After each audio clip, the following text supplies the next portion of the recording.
El aire en la mansión del señor Ricardo Beltrán era frío, pulcro, y olía a un éxito tan inmenso que se volvía estéril. Los invitados, siluetas esbeltas vestidas de seda y lana fina, flotaban sobre el suelo de mármol como fantasmas elegantes, sus conversaciones un murmullo suave sobre mercados de valores y destinos exóticos. En la pared más grande del salón, una pintura abstracta vibraba con colores violentos y texturas audaces, un trofeo recién adquirido que gritaba riqueza. A través de un ventanal que se extendía del suelo al techo, se veía la figura solitaria de Javier, el jardinero, recortada contra el azul profundo del crepúsculo. Con manos cubiertas por la tierra fértil, podaba un rosal con una delicadeza metódica, un ritual invisible para los ojos que solo valoraban los resultados. Por un instante su mirada se encontró con la pintura, un reconocimiento silencioso, un momento de conexión pura antes de que la noche terminara de engullirlo, devolviéndolo a su lugar como parte del paisaje, no de la escena. Ricardo Beltrán era el sol alrededor del cual giraba su universo cuidadosamente construido. Su voz, un barítono educado en salas de juntas, se elevaba por encima del murmullo general, asegurándose de que todos escucharan. Una inversión formidable, declaraba, señalando la pintura con su copa de champán, aunque era incapaz de recordar el nombre del artista. Sus ojos agudos, siempre calculando, escanearon la habitación en busca de la admiración que necesitaba como el aire. Fue entonces cuando su mirada se posó en Javier, quien se había detenido un momento junto a la puerta de servicio, observando el lienzo no con la codicia de un inversor, sino con la quietud de un devoto. Una sonrisa condescendiente se extendió por el rostro de Beltrán. Vio la oportunidad perfecta para una demostración de poder. Un pequeño acto de teatro para entretener a su corte. Se irguió, su postura irradiando la arrogancia de un hombre que nunca ha sido cuestionado, y su voz resonó con una autoridad artificial. Un momento, por favor. Javier, la llamada de Beltrán cortó el aire, y el nombre del jardinero, tan común y terrenal, sonó extrañamente fuera de lugar en aquel ambiente de opulencia. Javier se giró, un movimiento casi imperceptible de tensión en sus hombros. Sus manos, manchadas con la honestidad de la tierra, de repente se sintieron sucias, expuestas bajo las luces brillantes del salón. El mar de rostros se volvió hacia él, una marea de curiosidad indiferente. Beltrán le hizo un gesto para que se acercara, un ademán casual que usaba para llamar a sus perros. Javier avanzó sobre el mármol pulido, cada paso una intrusión. «Usted que parece tan cautivado», dijo Beltrán, su tono goteando un sarcasmo apenas disimulado que todos entendieron. «Le pago el sueldo de todo el mes y me dice quién pintó esto». La pregunta quedó suspendida, seguida por una ola de risas contenidas y sonrisas cómplices. La humillación fue un golpe sordo. Un calor que se extendió por el cuello de Javier, quemándole la piel. ¿Alguna vez has sentido cómo el silencio puede juzgarte más que 1000 palabras? El silencio que siguió fue más denso y cruel que el ruido. Era un vacío expectante, diseñado para que Javier se derrumbara bajo su peso. Beltrán mantenía su sonrisa de superioridad, esperando la inevitable disculpa o el balbuceo confuso que reafirmaría el orden natural de su mundo.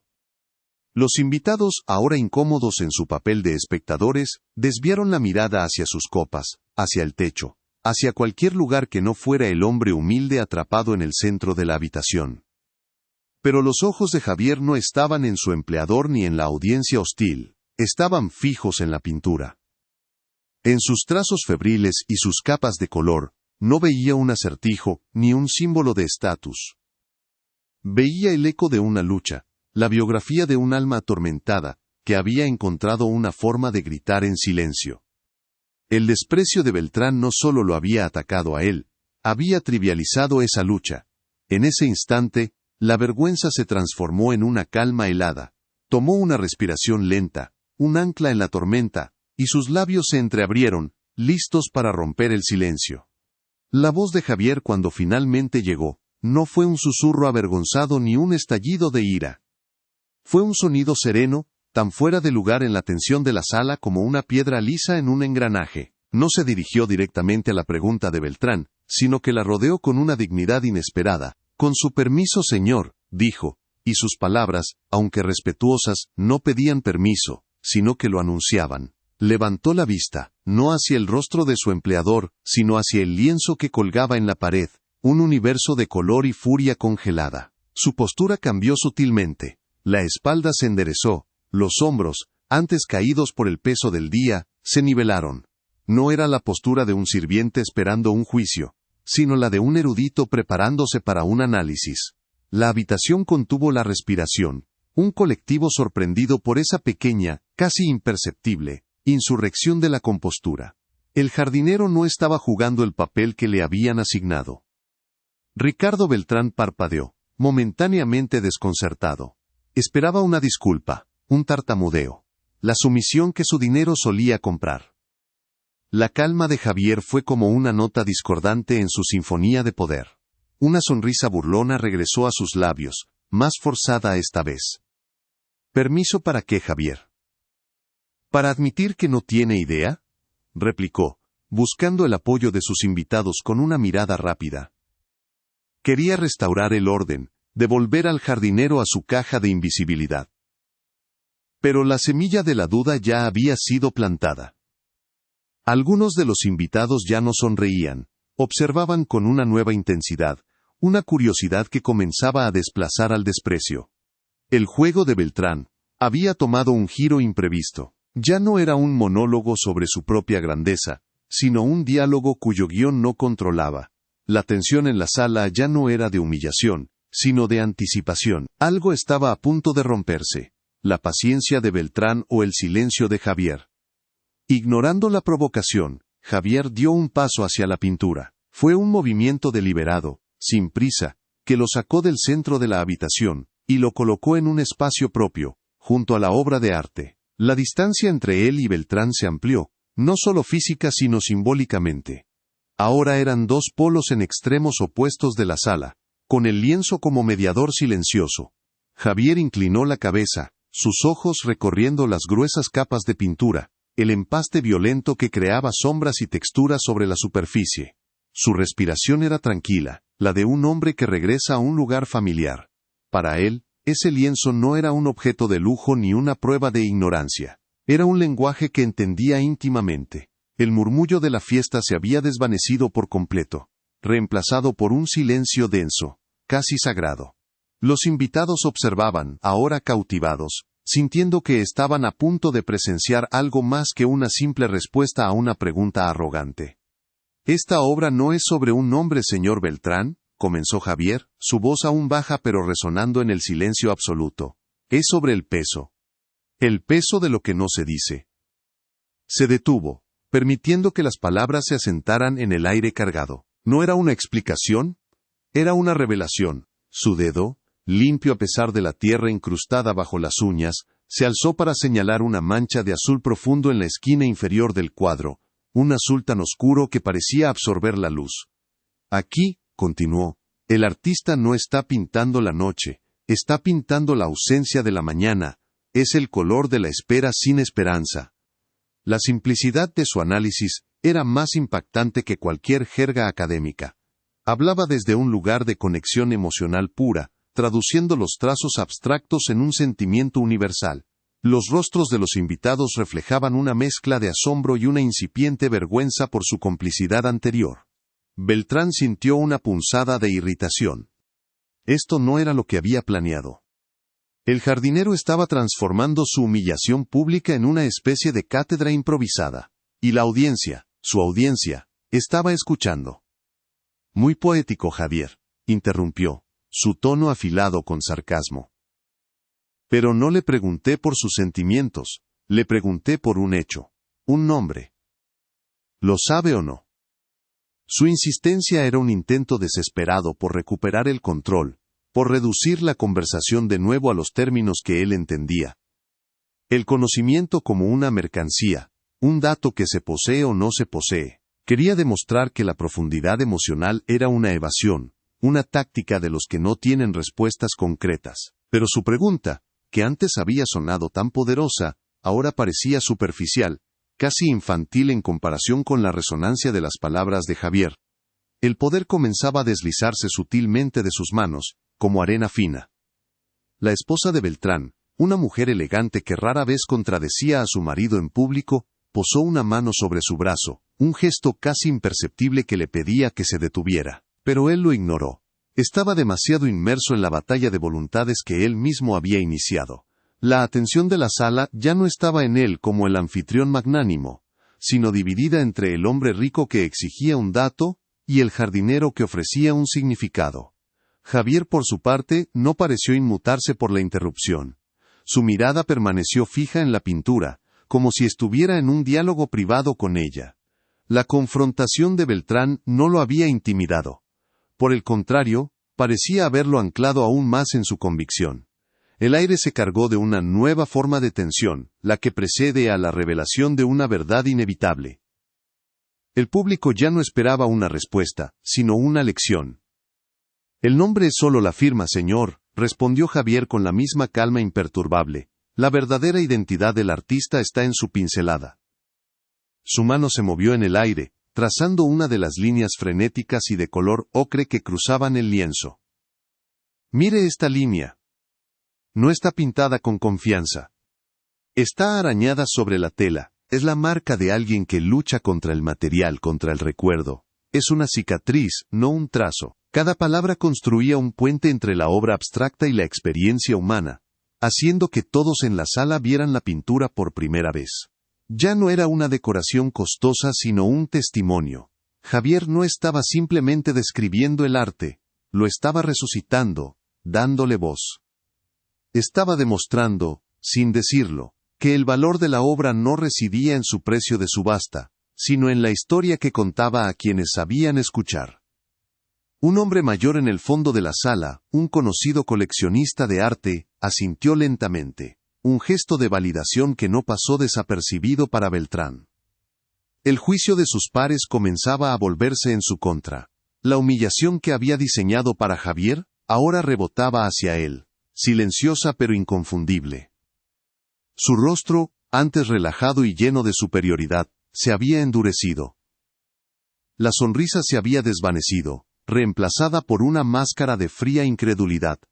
No podía entender cómo un simple jardinero podía poseer tal conocimiento, tal elocuencia. En su mundo jerárquico, el conocimiento era una consecuencia directa del estatus y la educación formal, algo que se adquiría en las mejores universidades y se exhibía en las conversaciones correctas. La sabiduría de Javier era una anomalía que desafiaba los cimientos de su visión del mundo, y eso lo enfurecía más que la propia desobediencia. La curiosidad en la sala se había vuelto palpable. Los invitados se habían acercado sutilmente, formando un semicírculo alrededor de Javier y la pintura, dejando a Beltrán aislado en su propia arrogancia. La dinámica de poder se había invertido visualmente.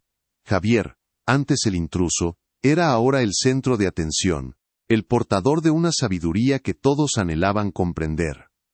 Beltrán, el anfitrión y dueño de todo, se había convertido en un espectador en su propia casa.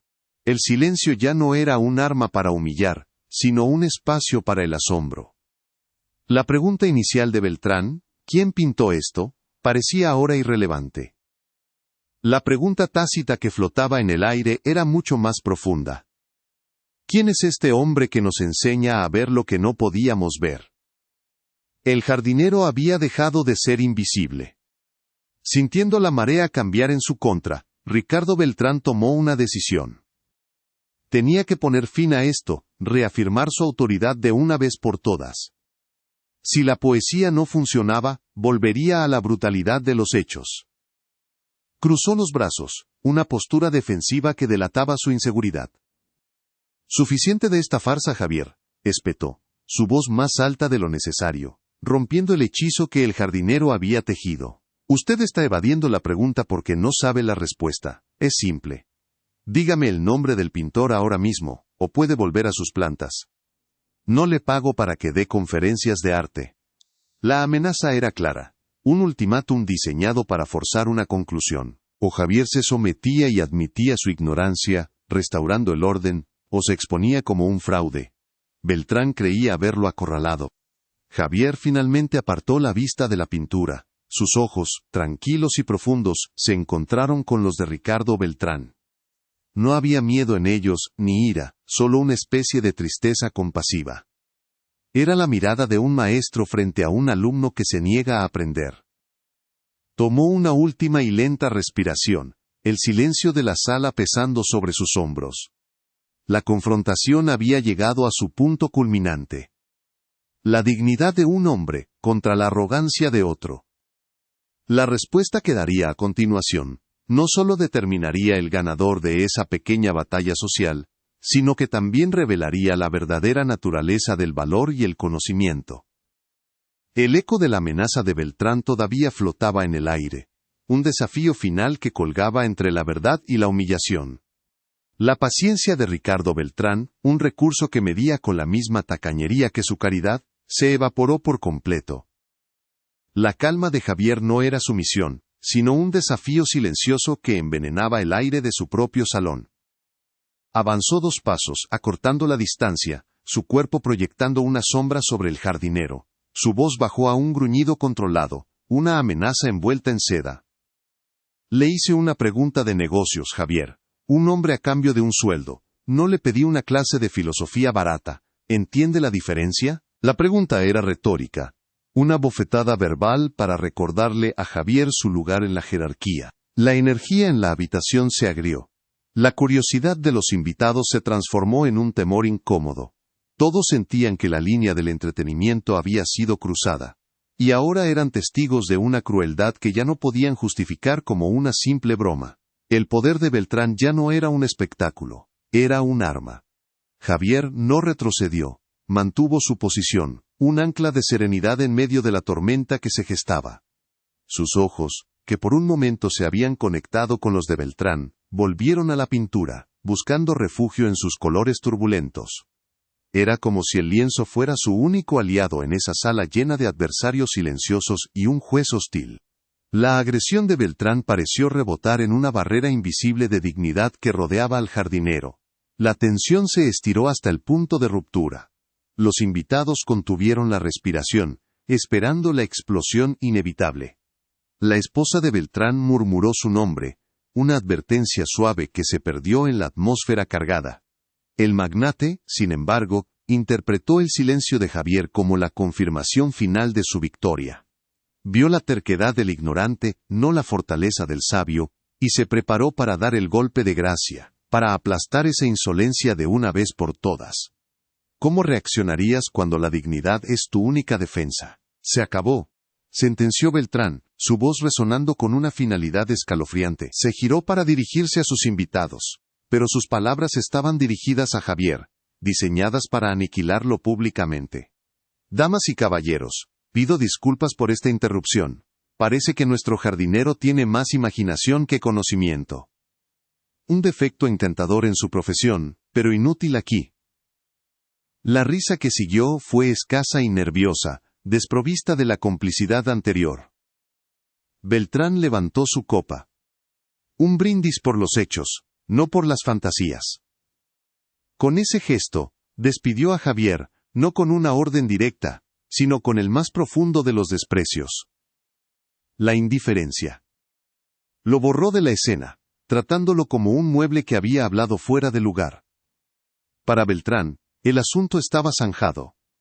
Había reafirmado su dominio, había demostrado que el conocimiento sin poder era irrelevante, y había devuelto al jardinero a la invisibilidad de la que nunca debió salir. La humillación fue absoluta, un veneno que se extendió por la sala y se asentó en el estómago de todos los presentes. Javier permaneció inmóvil por un instante, el peso de todas las miradas sobre él. El eco de la risa forzada de Beltrán todavía flotaba en el aire. Podía simplemente darse la vuelta y desaparecer por la puerta de servicio, aceptando la derrota que su empleador le había impuesto. Sería lo más fácil, lo esperado. Pero el desprecio de Beltrán no solo había insultado su inteligencia, sino que había profanado la memoria del artista, la historia de dolor contenida en esa pintura. Un fuego lento y antiguo se encendió en el pecho de Javier, una lealtad hacia la verdad que era más fuerte que su miedo. Tomó una respiración profunda, el aire frío del salón llenando sus pulmones y cuando exhaló, las palabras salieron con una claridad que cortó el silencio como un cristal. El pintor se llamaba Elías Moreno, dijo Javier. Su voz no era fuerte, pero cada sílaba resonó en la quietud mortal de la habitación. No se dirigió a Beltrán, sino al aire, como si estuviera recitando un hecho para el universo mismo. Beltrán se detuvo a mitad de camino, su sonrisa congelada en el rostro. Se giró lentamente, la incredulidad luchando contra la furia en sus ojos. Javier continuó, su mirada aún fija en el lienzo. No era famoso. Murió casi en el olvido. Sufría de una profunda depresión tras perder a su única hija en un accidente. La información era tan específica, tan íntima, que sonaba innegablemente cierta. La atmósfera cambió instantáneamente, la humillación se desprendió de Javier, y comenzó a buscar un nuevo anfitrión. Los invitados intercambiaron miradas, sus rostros una mezcla de asombro y una creciente sospecha, dirigida hacia el dueño de la casa. Ricardo Beltrán sintió una oleada de pánico helado. La situación se le estaba escapando de las manos de una manera que no podía controlar. La especificidad de la respuesta de Javier lo había desarmado momentáneamente. Pero su arrogancia era un músculo bien entrenado, y reaccionó con la única defensa que conocía, el ataque. Soltó una carcajada, un sonido áspero y poco natural. Moreno, qué conveniente, un nombre que nadie aquí ha oído, y una historia trágica para acompañarlo. Muy astuto, Javier. Debe haber leído la placa en la galería antes de que la quitaran. La acusación era burda, un intento desesperado por sembrar la duda y pintar a Javier como un impostor. Buscó con la mirada el apoyo de sus invitados, pero solo encontró rostros serios y expectantes. El juicio de la sala se había vuelto en su contra. Su poder, basado en la percepción y la apariencia, se estaba desmoronando. Convencido de haber recuperado el control, Beltrán dio por terminado el episodio. Con un gesto despectivo, le indicó a Javier la salida. Gracias por el entretenimiento. Ahora, si nos disculpa, tenemos una fiesta que continuar. Se alejó, dirigiéndose al bar para servirse otra copa, su espalda una declaración de victoria final. Creía haber ganado, haber reducido la sabiduría de Javier a un truco de salón, a una anécdota que contaría en futuras reuniones. Dejó a Javier solo, de pie junto a la pintura, bajo la luz cruda del salón. La injusticia parecía haber triunfado, el hombre poderoso había silenciado al humilde, y el orden de su mundo había sido restaurado a la fuerza. Pero el silencio que quedó tras su partida no fue de alivio, sino de una tensión insoportable. Una pregunta flotaba en el aire, invisible pero poderosa, y si el jardinero tenía razón. Javier no se movió. El eco de la orden implícita de Beltrán, desaparecer, se disolvió en el aire denso de la sala, pero sus pies permanecieron plantados sobre el mármol frío. No fue un acto de desafío abierto, sino una inmovilidad cargada de peso, como la de un árbol viejo que se niega a ceder ante el viento. Su espalda, que por un momento se había encorvado bajo el peso de la humillación, se enderezó con una lentitud casi imperceptible. Levantó la barbilla, no para confrontar, sino para respirar. Fue un gesto minúsculo, una reclamación silenciosa de su espacio y su dignidad.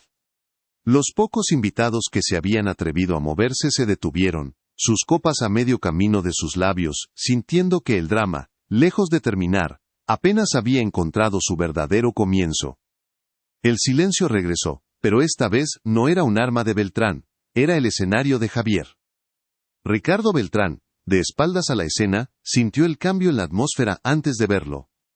La ausencia de movimiento, la falta del sonido de pasos retirándose hacia la puerta de servicio, fue como una nota faltante en una melodía familiar. Se giró lentamente, la irritación marcando una arruga profunda entre sus cejas. Su mirada se clavó en Javier, esperando encontrar la sumisión que había ordenado. En cambio, encontró una quietud que era todo menos pasiva. Era una resistencia serena, una negativa a ser borrado. La confusión comenzó a erosionar los bordes de la arrogancia de Beltrán. ¿Por qué seguía allí? ¿Qué más podía decir o hacer un simple jardinero? El poder, que creía haber manejado con la precisión de un cirujano, de repente se sentía como un instrumento torpe e ineficaz en sus manos, incapaz de doblegar esa voluntad silenciosa. Con una calma que contrastaba violentamente con la tormenta interna de Beltrán, Javier llevó una mano a su bolsillo trasero. El movimiento fue metódico, sin prisa, el de un hombre que ha realizado la misma acción miles de veces. Sacó una cartera de cuero gastado, agrietada por los años y el trabajo. El objeto parecía una reliquia de otro mundo en medio de tanto lujo calculado. Los invitados observaban, hipnotizados por la mundanidad del gesto. No había agresión en su acción, pero sí una intención innegable que mantenía a todos en vilo. La cartera no era un arma, pero en ese momento, en esa sala, contenía una promesa de verdad más potente que cualquier amenaza. Beltrán observaba, una mezcla de desdén y una creciente inquietud apoderándose de él. Sentía que estaba perdiendo el control del guión, que un actor secundario se estaba robando la escena principal. Javier abrió la cartera. Sus dedos, gruesos y manchados de tierra, se movieron con una delicadeza sorprendente entre los compartimentos. Ignoró las tarjetas de crédito y los billetes. Buscaba algo más precioso, algo guardado en un pliegue oculto. La anticipación en la sala era tan densa que se podía sentir en la piel. ¿Qué podía tener un jardinero en su cartera que fuera relevante para esa discusión? ¿Una fotografía? ¿Una nota? La curiosidad había reemplazado por completo al desprecio en los rostros de los invitados. Ya no eran cómplices de Beltrán, eran el público de Javier, esperando el siguiente acto de un drama cuyo final no podían prever. Beltrán dio un paso involuntario hacia adelante, su cuerpo traicionando la indiferencia que su rostro intentaba mantener. Necesitaba, saber qué estaba sucediendo. Finalmente, los dedos de Javier extrajeron un pequeño trozo de papel, doblado tantas veces que los pliegues estaban casi transparentes, y el papel había adquirido un tono amarillento y frágil. Lo desdobló con el cuidado de un arqueólogo manejando un manuscrito antiguo. Era un recorte de periódico. Las letras eran pequeñas, desvaídas por el tiempo.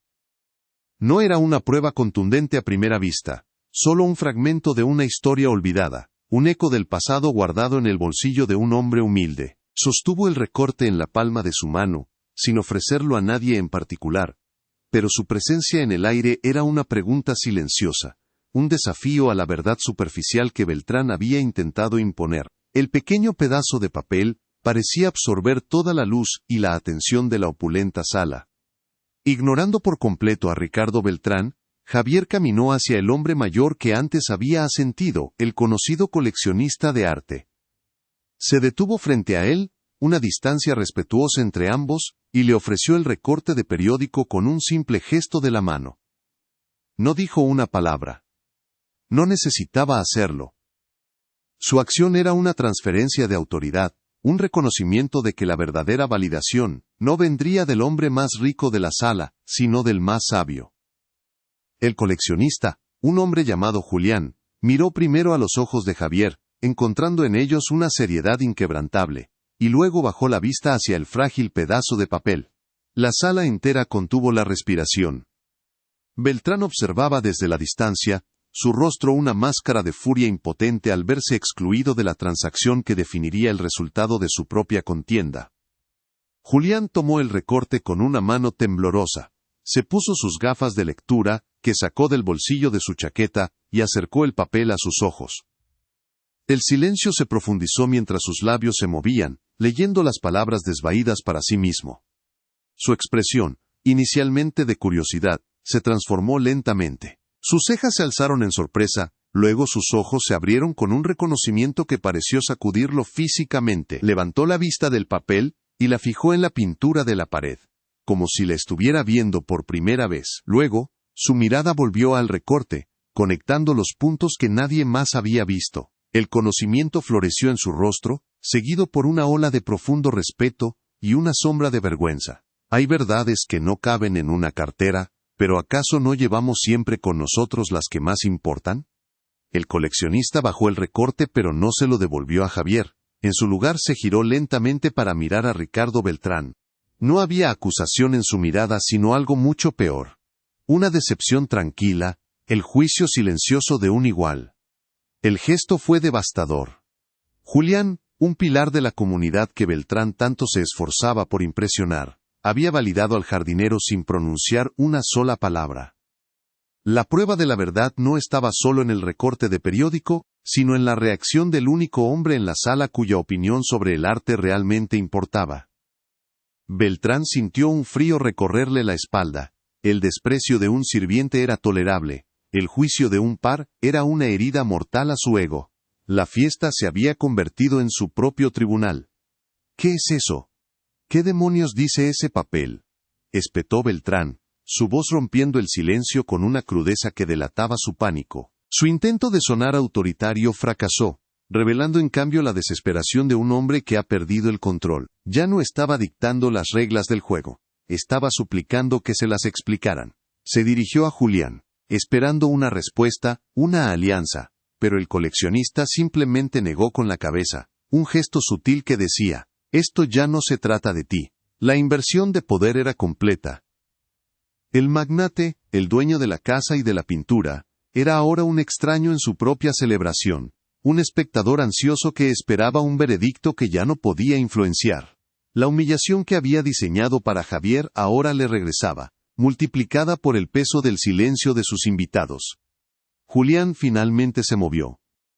Se acercó a Javier y le devolvió el recorte con una reverencia casi imperceptible. Luego, se dirigió a la pintura, observándola de cerca. La pincelada. La cicatriz. Murmuró para sí mismo, repitiendo las palabras de Javier. Por supuesto. ¿Cómo pude no verlo? Su voz, aunque baja, fue escuchada por todos en la quietud de la sala. Era una confesión de su propia ceguera y, al mismo tiempo, la más alta forma de validación para el conocimiento del jardinero. Se giró hacia Javier, y en un acto que selló el destino de Beltrán, le extendió la mano. «Señor», dijo, y la palabra, despojada de cualquier ironía, estaba cargada de un respeto genuino y profundo. «Ha sido un honor». Javier simplemente asintió y estrechó su mano, un pacto silencioso entre dos hombres que entendían el verdadero valor de las cosas.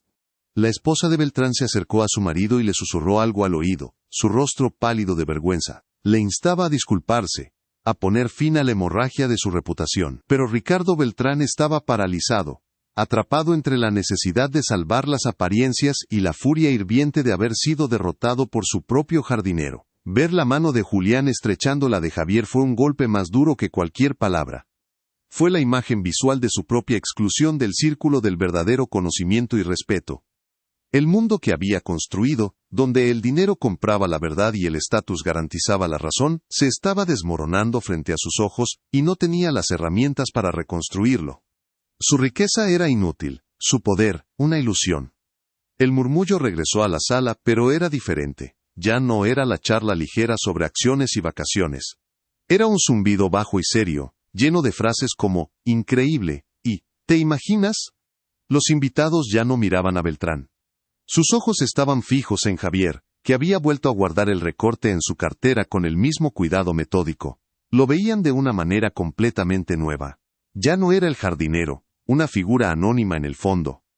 Era un hombre con una historia, con una profundidad que ninguno de ellos había sospechado. Su presencia silenciosa ahora llenaba la habitación más que la opulencia de la decoración. Había demostrado, sin alzar la voz, que la dignidad es una fortaleza interior, que ninguna humillación externa puede demoler por completo. Sintiendo el peso de la derrota, Beltrán buscó una última salida. Su mente se aceleró, tratando de encontrar una manera de minimizar el daño, de reírse de la situación y fingir que todo había sido una prueba elaborada. Pero al mirar los rostros serios a su alrededor, supo que era demasiado tarde. La verdad, una vez liberada, no podía ser enjaulada de nuevo con una broma o una excusa. La atmósfera de la fiesta se había vuelto sofocante, el aire cargado con el juicio no expresado de sus pares. La pintura en la pared, que antes era un símbolo de su poder, ahora se sentía como un monumento a su ignorancia, observándolo con sus colores violentos y silenciosos. Se sentía expuesto, desnudo bajo las luces de su propio salón. Javier, habiendo cumplido su propósito, se giró para irse. Su trabajo no era humillar a Beltrán, sino defender la verdad. No había una pizca de triunfo en su rostro, solo el cansancio de un hombre que ha librado una batalla que no buscó. Su movimiento hacia la puerta de servicio fue el catalizador que rompió el hechizo. La gente comenzó a moverse de nuevo, a hablar en voz un poco más alta, desesperados por llenar el vacío incómodo que se había creado. La fiesta intentaba reanimarse, pero el corazón ya no estaba en ella. El incidente dejaría una marca indeleble en la memoria de todos los presentes. El poder no se mide por quién grita más fuerte, sino por quién es escuchado en el silencio. ¿No es así? Justo cuando Javier llegaba a la puerta, Julián, el coleccionista, habló de nuevo, su voz clara y firme, resonando en toda la sala. Ricardo, dijo, y el uso del primer nombre fue a la vez íntimo y distante. Ese cuadro que tienes ahí es más que una inversión. Es el testamento de un alma. Elías Moreno. Ahora recuerdo. Hubo un pequeño artículo sobre él en un periódico local hace años, después de su muerte. Mencionaba que su único familiar vivo era un hijo que se había convertido en profesor. Hizo una pausa dramática, dejando que la implicación se asentara en el aire espeso de la habitación. Todos los ojos se volvieron de Julián a Javier, y luego, finalmente, a la pintura. La conexión era tan obvia, tan dolorosa, que el silencio que siguió fue un grito ahogado. El mundo de Ricardo Beltrán se detuvo. La pieza final del rompecabezas encajó con una claridad brutal. La pasión de Javier, su conocimiento íntimo de la obra, el recorte de periódico amarillento guardado como un tesoro. No era un erudito, era un heredero, no defendía el arte. Defendía a su padre.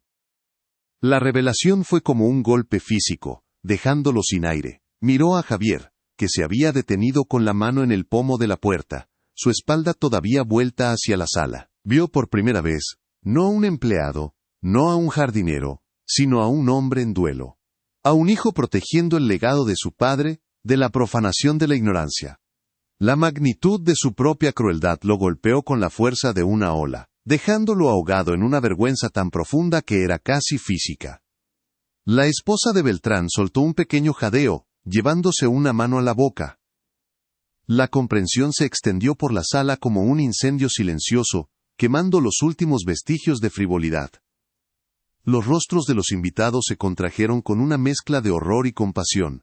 Habían sido testigos no de una simple humillación, sino de una profanación. Habían reído mientras un hombre poderoso se burlaba de un hijo que solo intentaba honrar la memoria de su padre. La culpa colectiva era un manto pesado que cayó sobre la fiesta, extinguiendo cualquier posibilidad de celebración. El lujo de la mansión de repente parecía obsceno, la conversación sobre mercados y yates, grotescamente trivial. En ese momento todos en la sala se sintieron pobres de espíritu. Javier no se giró. No necesitaba ver la devastación en el rostro de Beltrán, ni el arrepentimiento en los ojos de los invitados. Su misión estaba cumplida. La verdad de su padre había sido escuchada. Abrió la puerta y salió al aire fresco de la noche, dejando atrás el silencio denso y acusador de la sala. El sonido de la puerta cerrándose suavemente fue el punto final más rotundo que cualquier discurso. No fue un portazo de ira, sino el cierre tranquilo de un capítulo doloroso. Dejó a Beltrán solo en el centro de su propia creación, rodeado de la riqueza que ya no le ofrecía consuelo, y de los testigos de su colapso moral. El jardinero se había ido, pero su presencia, la de su padre y la de la verdad, permanecerían en esa sala para siempre. Ricardo Beltrán se quedó inmóvil, mirando la puerta cerrada. El nombre Elías Moreno resonaba en su cabeza. Ya no como la respuesta a una pregunta arrogante, sino como el nombre de un hombre al que había insultado póstumamente. La pintura en la pared ya no era un objeto, sino un rostro, un par de ojos que lo juzgaban desde el más allá. Su victoria se había convertido en cenizas en su boca. Había ganado la batalla del estatus, pero había perdido la guerra de la humanidad de la manera más pública y humillante posible. La expectativa de la revelación final se había cumplido, pero en lugar de la satisfacción de ver a un hombre humilde puesto en su lugar, todos habían sido testigos del desmoronamiento de un hombre poderoso, bajo el peso de su propia soberbia. La virada silenciosa estaba completa, el equilibrio de poder no solo se había nivelado, sino que se había invertido por completo. Javier se había ido con su dignidad intacta y fortalecida. Ricardo Beltrán se quedó con todo lo demás. La mansión, la riqueza, los invitados silenciosos y una vergüenza tan grande que llenaba cada rincón de su vida perfectamente construida. El coleccionista de arte, Julián, se acercó a la pintura y la tocó con una suavidad reverencial, como si pidiera perdón en nombre de todos. Miró a Beltrán una última vez, con una expresión que no era de ira, sino de una profunda lástima. Luego, sin decir una palabra más, se dirigió hacia la salida, y uno por uno, los demás invitados comenzaron a seguirlo, abandonando al anfitrión en medio de las ruinas de su fiesta. La sala, antes llena de murmullos y risas, se vaciaba lentamente, dejando a Ricardo Beltrán cada vez más solo. El silencio que tanto había usado como arma ahora se volvía en su contra, amplificando el latido de su propio corazón culpable. Se quedó de pie, mirando la pintura, el símbolo de su estatus que se había transformado en el espejo de su alma vacía. La noche aún era joven, pero para él, se sentía como el final de una era. El alivio que el público podría sentir por la justicia inminente se mezclaba con la cruda expectativa de lo que vendría después. Porque la verdadera prueba de un hombre no es cómo ejerce el poder, sino cómo reacciona cuando lo pierde por completo, y Ricardo Beltrán acababa de perderlo todo. El eco de las puertas cerrándose dejó a Ricardo Beltrán solo en un mausoleo de su propia creación. Los restos de la fiesta, copas abandonadas, servilletas arrugadas, parecían los escombros de un naufragio. Su esposa, Elena, se acercó, su rostro un mapa de decepción y piedad. No pronunció las palabras, te lo dije, pero sus ojos lo hicieron por ella. Beltrán se encogió bajo su mirada silenciosa, la armadura de su arrogancia hecha pedazos a sus pies. Se sentía extrañamente pequeño en el vasto salón, un rey destronado en un palacio vacío. El silencio ya no era un instrumento de su poder, sino el sonido de su aislamiento. Cada segundo que pasaba era un ladrillo más en el muro que se construía a su alrededor, separándolo de todo lo que creía poseer. La opulencia de la habitación se había vuelto una burla, un escenario para su humillación final. Se levantó y caminó, casi en trance hacia la pintura. La observó no como un propietario, sino como un intruso. Las palabras de Javier resonaban en su mente, traduciendo los trazos abstractos en un lenguaje de dolor que ahora por primera vez comenzaba a entender. La ausencia de la mañana. Vio el azul profundo y sintió un vacío en su propio pecho. Una cicatriz, no un trazo. Siguió la línea ocre y sintió el arañazo en su propia piel. La obra de arte había cobrado vida, respirando la tragedia que él había profanado con su ignorancia. La vergüenza era una marea lenta y fría que subía desde sus pies, paralizándolo. Ya no era una cuestión de quién tenía razón. Era la aterradora comprensión de cuán equivocado había estado, no solo sobre la pintura, sino sobre el valor fundamental de un ser humano. Su teléfono, olvidado sobre una mesa de caoba, vibró con insistencia. Era Esteban, su galerista. Una parte de él quería lanzar el aparato contra la pared. Destruir cualquier conexión con el mundo que acababa de desmoronarse. Pero otra parte, una necesidad desesperada y masoquista de confirmación, lo obligó a contestar.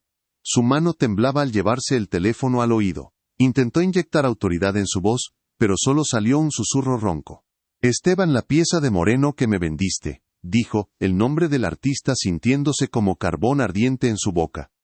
El simple acto de pronunciarlo era una rendición, una aceptación de que el jardinero sabía más que él, no solo de arte, sino de verdad. La pausa que siguió mientras esperaba la respuesta se sintió como una eternidad, un abismo en el que su ego caía sin fin.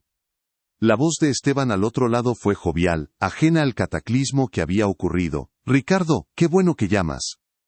Estaba a punto de enviarte el certificado de autenticidad completo. Elías Moreno, una joya. Su historia es increíblemente conmovedora, ¿no crees? Beltrán se quedó sin aliento. Esteban continuó, recitando los hechos como si leyera un guión escrito por el propio Javier. Una depresión terrible tras la muerte de su hija. Prácticamente regaló sus últimas obras. Vivió en la oscuridad, pero su talento era innegable. La crítica de la época nunca le hizo justicia. Cada palabra era un clavo que sellaba el ataúd de la arrogancia de Beltrán. Se apoyó contra la pared. El mármol frío contra su espalda, incapaz de sostener el peso de la verdad que caía sobre él. Entonces Esteban asestó el golpe final, una frase casual que alteró el universo de Ricardo para siempre. Lo más trágico es que su único hijo tuvo que sacrificarlo todo. Era un profesor de historia del arte con un futuro brillante, pero dejó su cátedra para cuidar de su padre en sus últimos años. Un acto de devoción increíble. Escuché que, tras la muerte de Elías, tuvo que aceptar cualquier trabajo que pudo encontrar. Creo que terminó como jardinero en una de las mansiones de tu zona. Una verdadera lástima. El silencio que siguió a esa revelación no fue vacío. Estaba lleno del estruendo de un mundo que se rompía. La pintura, el jardinero, el padre, el hijo, todo convergió en un único punto de verdad insoportable, una luz tan brillante que se ejeó con acento agudo a Beltrán, y lo dejó expuesto y temblando. El teléfono se deslizó de su mano inerte, golpeando el suelo de mármol con un eco agudo y final. El sonido pareció sacarlo de su parálisis. Se tambaleó hacia un sillón de cuero y se dejó caer en él, su cuerpo pesado y sin vida. La sala giraba a su alrededor. Ya no veía a Javier como un empleado, sino como el guardián de una historia sagrada. Un hijo que protegía el último vestigio del alma de su padre. Y él, Ricardo Beltrán, en su infinita soberbia, había tomado ese legado, y lo había usado como un juguete para entretener a sus amigos ricos. La magnitud de su profanación lo abrumó. No solo había humillado a un hombre, había escupido sobre la tumba de su padre. Había convertido el amor filial y el duelo en el remate de un chiste cruel. Una oleada de náusea y autodesprecio lo sacudió violentamente. Se cubrió la cara con las manos como si pudiera ocultarse de su propia conciencia. Las imágenes de la noche se repetían en su mente en un bucle tortuoso. La sonrisa condescendiente en su propio rostro, las risas cómplices de sus invitados, y sobre todo, la calma digna en los ojos de Javier. Esos ojos no contenían odio, sino una tristeza profunda, una compasión que ahora entendía. Javier no lo veía como un enemigo, sino como un hombre ciego. La vergüenza era un fuego que lo consumía desde dentro, quemando cada gramo de orgullo y dejando solo cenizas de remordimiento. Por primera vez en su vida, Ricardo Beltrán se sintió completamente indigno, no de su riqueza, sino de la simple decencia humana. Elena se acercó, y sin decir una palabra se arrodilló a su lado, le quitó las manos del rostro y le ofreció un pañuelo. Sus ojos estaban llenos de una tristeza compartida. Él no se apartó. Por primera vez en años, permitió que ella viera su vulnerabilidad, su fractura. No había consuelo posible, y ambos lo sabían. Esto no era algo que se pudiera arreglar con dinero o disculpas superficiales. Era una herida moral profunda, una deuda que no sabía cómo empezar a pagar. La catarsis del momento no fue un estallido de ira o lágrimas, sino un colapso silencioso y total. El hombre que lo tenía todo se dio cuenta de que no tenía nada de lo que realmente importaba, ni sabiduría, ni empatía, ni honor. La satisfacción de la justicia para el espectador era completa, pero teñida de la amarga humanidad de ver a un hombre quebrarse. La pintura en la pared parecía observarlo, sus colores vibrantes ahora cargados de juicio. Había pasado de ser un símbolo de poder a un espejo de su vacío espiritual. Cada trazo era un recordatorio de la historia que había ignorado, de la dignidad que había pisoteado. Se había convertido en un monumento permanente a su peor momento. Una cicatriz en la pared de su casa y en el tejido de su alma. Sabía que nunca más podría mirarla sin revivir esa noche. Sin sentir el peso de la mirada de Javier, el hijo de Elías Moreno. El objeto que había comprado para demostrar su superioridad, se había convertido en la prueba irrefutable de su inferioridad moral. La inversión de poder era absoluta, no solo socialmente sino dentro de su propio ser. Lentamente, se puso de pie, sus movimientos eran los de un hombre mucho mayor. Atravesó el salón, ignorando el desorden de la fiesta fallida. Sus pasos lo llevaron instintivamente hacia la gran puerta de cristal que daba al jardín. Al otro lado del vidrio, la noche estaba en calma. La luna iluminaba los rosales que Javier cuidaba con tanta devoción, cada flor un pequeño milagro de paciencia y conocimiento. Ese jardín, que siempre había considerado simplemente como parte de su propiedad, Ahora le parecía un santuario, un mundo regido por leyes de crecimiento y cuidado que él nunca se había molestado en comprender. Era el reino de Javier, un reino de belleza silenciosa y trabajo honesto, un mundo infinitamente más rico que el suyo. Abrió la puerta y salió al exterior. El aire fresco de la noche, perfumado con el olor a tierra húmeda y flores, fue como una bofetada. Era un aire limpio, real, que contrastaba con la atmósfera viciada y artificial de su mansión. Se quedó en el umbral, una figura atrapada entre dos mundos, el de la riqueza estéril y el de la dignidad fértil. La inversión de poder estaba completa. El dueño de la casa se sentía como un exiliado, mirando hacia el territorio de su jardinero con una mezcla de temor y un anhelo desesperado. No sabía qué iba a hacer o decir, pero sabía que tenía que dar un paso hacia ese mundo. Tenía que aprender a ver. El silencio de la noche no era una respuesta, pero era, por primera vez, una promesa de que la redención podría ser posible. El amanecer llegó sin piedad, una luz gris y delgada que se filtró por los ventanales y pintó de ceniza el lujo de la mansión.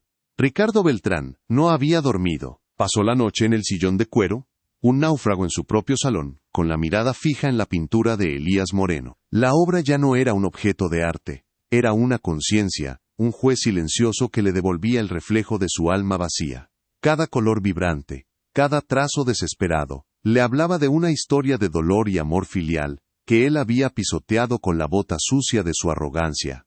El silencio de la casa era abrumador, un vacío que antes representaba control, y ahora solo significaba pérdida. La soledad que sentía no era de espacio, sino de espíritu, la profunda y helada soledad, del que se sabe fundamentalmente equivocado. Se levantó, sus movimientos rígidos por el cansancio y la vergüenza. Caminó descalzo sobre el mármol frío, el contacto con la piedra una pequeña penitencia. Pasó junto a los restos de la fiesta, un campo de batalla de copas a medio beber y conversaciones muertas. Su propio reflejo en los cristales oscuros le mostró a un extraño. Un hombre con el traje arrugado y la mirada perdida, despojado de la confianza que era su segunda piel. Necesitaba aire, necesitaba escapar de la atmósfera sofocante de su fracaso. Abrió la puerta de cristal que daba al jardín, y el aire de la mañana, húmedo y lleno del aroma de la tierra viva, lo golpeó como una revelación.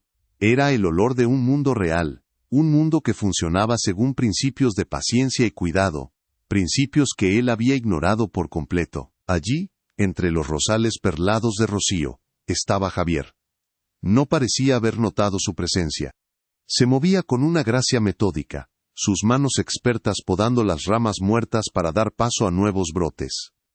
Había una paz en sus movimientos, una comunión con su trabajo que Beltrán nunca había experimentado en su propia vida de transacciones y conquistas. Javier estaba en su reino, un soberano silencioso de la vida y la muerte de las flores. Por primera vez Beltrán no vio a un jardinero, a un empleado, vio un artista, un creador, un hombre cuyo valor no se medía en una cuenta bancaria, sino en la belleza que era capaz de cultivar con sus propias manos. Se sintió como un intruso, un bárbaro a las puertas de un templo. Dio un paso hacia el césped, y el sonido suave de sus pies sobre la hierba húmeda hizo que Javier se detuviera. El jardinero se irguió lentamente y se giró. No había sorpresa en su rostro, ni rencor. Solo una calma expectante, la misma que había mostrado la noche anterior. Sus ojos, profundos y serenos, se posaron sobre Beltrán, y en ellos no había juicio, sino una pregunta silenciosa. El poder se había invertido de forma definitiva. En ese jardín, bajo la luz honesta de la mañana, Ricardo Beltrán era el suplicante, el que no tenía nada que ofrecer más que su propia ruina moral. La distancia entre ellos, apenas unos metros de césped, se sentía como un abismo que Beltrán no sabía cómo cruzar. Beltrán abrió la boca para hablar, pero las palabras se atascaron en su garganta, ahogadas por el peso de su vergüenza. Lo siento se sentía tan inadecuado, tan trivial, que sería un insulto más. ¿Cómo se pide perdón por haber profanado la memoria de un padre, por haber convertido el amor de un hijo en un espectáculo? Se dio cuenta de que una disculpa no era lo que necesitaba ofrecer. Necesitaba rendirse. Su conocimiento, su poder, su visión del mundo, todo era inútil. Necesitaba aprender a ver desde cero. Finalmente, con la voz quebrada, un susurro que apenas se oyó en la quietud de la mañana, pronunció las únicas palabras que tenían sentido. ¿Me enseñaría a ver? La pregunta quedó suspendida en el aire fresco, una ofrenda de humildad absoluta. No pedía perdón, pedía educación, no buscaba absolución, buscaba comprensión. Era la confesión de un hombre ciego, que finalmente admitía su oscuridad. Javier lo observó durante un largo momento, su expresión insondable. No respondió de inmediato. En su lugar, se giró de nuevo hacia el rosal, como si considerara la pregunta mientras evaluaba una rama enferma. El silencio no fue una negativa, sino una deliberación. Para Javier, esto no era sobre perdonar a Beltrán, era sobre decidir si Beltrán era capaz de aprender, si su petición era genuina, o solo otro acto de un hombre acostumbrado a conseguir lo que quiere. La tensión de la noche anterior había desaparecido, reemplazada por una humanidad frágil y expectante. Finalmente, Javier asintió levemente, un gesto casi imperceptible. No dijo sí. En su lugar, señaló una pequeña yema a punto de abrirse en una de las ramas. Esta, dijo, su voz tranquila y sin inflexiones. La gente siempre mira la flor abierta. Pero la fuerza está aquí, en la promesa. Hay que podar lo viejo para que tenga la energía de cumplirla. No era una lección de jardinería. Era una lección de vida. Era su respuesta. Estaba dispuesto a enseñar, pero no a través de grandes discursos, sino a través de pequeños actos de observación y cuidado. Estaba invitando a Beltrán a su mundo, un mundo donde el valor no está en la exhibición, sino en el potencial silencioso. Ricardo Beltrán se acercó, sus zapatos caros hundiéndose ligeramente en la tierra blanda. Se arrodilló junto a Javier, un gesto de sumisión que habría sido impensable 24 horas antes. El dobladillo de su pantalón de diseñador se manchó de tierra, pero no le importó. Observó la yema, tratando de ver lo que Javier veía, no solo un futuro pétalo, sino un universo de lucha, paciencia y resiliencia. La tensión en sus hombros, un nudo que había llevado durante años, comenzó a disolverse. Por primera vez, no estaba calculando, no estaba compitiendo, no estaba actuando. Simplemente estaba observando, escuchando, aprendiendo. La compasión del público ya no era solo para Javier, sino que se extendía a este hombre roto que intentaba reconstruirse. Javier continuó su trabajo, explicando en voz baja por qué cortaba una rama y dejaba otra, por qué algunas hojas debían quitarse para proteger al resto de la planta. Hablaba de la enfermedad, del sol, del agua, con el mismo respeto y conocimiento con el que había hablado de la pintura de su padre. Beltrán escuchaba, fascinado. Comprendió que el jardín y la pintura eran lo mismo, testamentos de que la belleza requiere sacrificio, que la vida emerge de las cicatrices. Vio la conexión entre el empaste arañado sobre el lienzo y las espinas que protegían la delicadeza de la rosa. Todo estaba conectado por un lenguaje universal de dolor y creación que él, en su torre de marfil, nunca había sido capaz de oír. En un momento, Javier le ofreció sus propias tijeras de podar las cachas de madera gastadas y suaves por años de uso. Usted, le dijo simplemente. Las manos de Beltrán, acostumbradas a firmar cheques y sostener copas de champán, se sintieron torpes y débiles al tomar la herramienta. La sintió pesada, un objeto con historia, imbuido del propósito de su dueño. Miró sus propias manos, limpias y pálidas, y luego las de Javier, cubiertas de tierra y callos. Eran las manos de un hombre que creaba, mientras que las suyas solo habían sabido poseer. Con una delicadeza temblorosa, intentó hacer un corte donde Javier le indicó. Fue un corte torpe, desigual, pero fue un comienzo. No se dijeron muchas más palabras esa mañana. No eran necesarias. El acto de trabajar juntos, lado a lado en la tierra húmeda, fue una forma de comunicación más profunda que cualquier disculpa. La jerarquía de empleador y empleado se había disuelto, reemplazada por la de maestro y aprendiz. El sol se elevó más alto en el cielo, su calor comenzando a secar el rocío. La luz dorada bañaba a los dos hombres, uno enseñando con paciencia, el otro aprendiendo con una humildad recién descubierta. La pintura dentro de la casa seguía siendo un recordatorio del pasado, pero aquí, en el jardín, bajo el cielo abierto, se estaba plantando la semilla de un futuro diferente, uno donde el verdadero poder no era mandar, sino escuchar. 6 meses después, el aire en la mansión Beltrán, había perdido su frialdad estéril. La luz que entraba por los ventanales ya no parecía inspeccionar, sino acariciar los muebles. La gran pintura de Elías Moreno seguía en la misma pared, pero ya no gritaba riqueza, susurraba una historia de resiliencia. Ricardo Beltrán ya no flotaba por los salones como un monarca. Sus movimientos eran más lentos, sus hombros menos rígidos. A menudo se le encontraba en el jardín, no dando órdenes, sino escuchando. Sus manos, antes inmaculadas, ahora mostraban la evidencia de la tierra, pequeños cortes y callos incipientes. Trabajaba junto a Javier, aprendiendo el lenguaje silencioso de las plantas, la diferencia entre nutrir y poseer. La jerarquía se había disuelto en el humus fértil. Ya no era el magnate y su jardinero. Eran dos hombres, uno enseñando el valor de las raíces, el otro aprendiendo por primera vez a crecer. El cambio no fue meramente simbólico. Javier ya no era una figura relegada al paisaje exterior. Su presencia ahora se extendía al corazón intelectual de la casa, la biblioteca. Ricardo Beltrán lo había nombrado curador oficial de su colección de arte, un título acompañado de un salario que reflejaba su pericia, no su antigua función. Allí, rodeado de volúmenes de historia del arte y bajo la luz de una lámpara de lectura, Javier trabajaba con una serenidad metódica. Catalogaba, investigaba y escribía sobre cada pieza con la misma devoción con la que podaba un rosal. No vestía trajes caros, sino ropa sencilla y funcional que no ocultaba las manchas de tinta en sus dedos.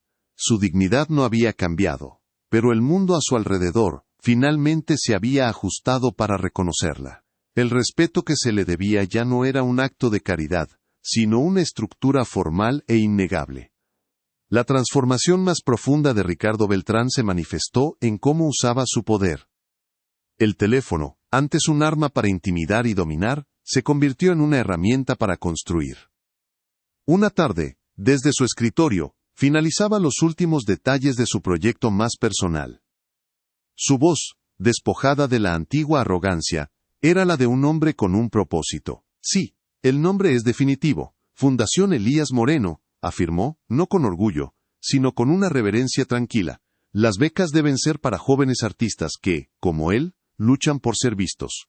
El talento, no el apellido, debe ser el único criterio. Colgó el teléfono y miró por la ventana hacia el jardín. Una sensación de paz, una que ninguna adquisición millonaria le había dado jamás, se asentó en su pecho. Estaba reparando algo más que su propia falta. Estaba creando el tipo de oportunidad que el padre de Javier nunca tuvo. A cientos de kilómetros de la mansión, en un pequeño estudio inundado de luz y olor a trementina, una joven artista llamada Sofía sostenía un sobre con manos temblorosas. El papel era grueso y llevaba el emblema de la Fundación Elías Moreno. Dentro, la carta confirmaba que había sido seleccionada para la beca inaugural. Sus ojos se llenaron de lágrimas de incredulidad y alivio. Miró a su alrededor, a los lienzos apilados contra las paredes, a los pinceles gastados en frascos de vidrio. Cada objeto era un testimonio de su lucha y su pasión. Esta beca no era solo dinero, era validación, era tiempo, era la libertad para crear sin el peso constante de la supervivencia.